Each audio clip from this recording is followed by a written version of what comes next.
Les brocolis, le poisson blanc et les yaourts allégés sont devenus les principaux occupants de vos placards depuis le début de votre régime minceur. En effet, vous appliquez les conseils que vous avez lus ou entendus un peu partout, que ce soit de la part de votre entourage, d'internet, de la télé ou des magazines, ces aliments sont les meilleurs. Pour perdre du poids, il faut manger certains aliments et en bannir d'autres. C'est une vérité que vous devriez accepter. Pourtant, après seulement quelques jours, vous en avez vraiment marre de manger des plats sans goût. Vous le savez, vous n'allez pas tenir. Vous tiendrez encore moins si je vous dis que toutes les personnes qui ont suivi ma méthode de rééquilibre alimentaire ont réussi à perdre du poids en mangeant parfois des pizzas, du chocolat, des hamburgers ou tout ce genre d'aliments. Mais pas de déprime s'il vous plaît, si vous restez jusqu'au bout, vous aussi vous pourrez le faire.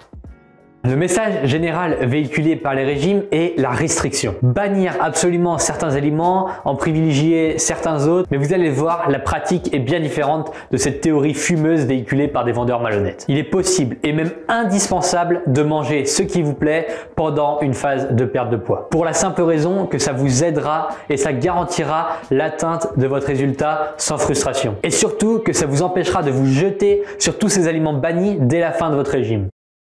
La règle est très simple, il faut que vous calculiez vos besoins caloriques. Si vous ne les connaissez pas, je vous invite à cliquer sur le premier lien dans la description de cette vidéo. Une fois cela fait, vous allez prendre le temps d'analyser les aliments qui sont indispensables pour vous, ceux qui contribuent à votre bonne humeur. Ensuite, il vous suffit de compléter vos calories sur la journée. Admettons que vous ayez besoin de 2000 calories pour perdre du poids, eh bien vous allez consommer 1500 calories en provenance d'aliments sains, non transformés, qui sont bénéfiques pour votre santé. Pour les 500 calories restants, vous allez être un peu moins regardant. Vous allez continuer de manger des aliments qui vous font plaisir, mais qui sont peut-être un peu moins sains. Grâce à cela, on a un ratio de 75-25. C'est-à-dire que 75% des aliments que vous mangez sont bons pour vous et les 25% restants sont bons aussi, mais dans une autre mesure. D'un côté, des aliments qui jouent en faveur de votre santé physique et de l'autre, des aliments qui jouent un peu plus en faveur de votre santé mentale. Ils vont vous aider à éviter la frustration, la restriction et ce sentiment désagréable d'interdiction. En vérité, aucun aliment n'est bon ou mauvais pour perdre du poids. Ce qui compte, c'est le respect de votre déficit calorique et bien sûr de vos goûts pour pouvoir tenir sur le long terme. Alors arrêtez d'écouter ou de lire les articles qui vous donnent une liste de 5 ingrédients absolument indispensables pour perdre du poids ou bien ceux qu'il faut surtout bannir. Mangez pour vous et selon vous.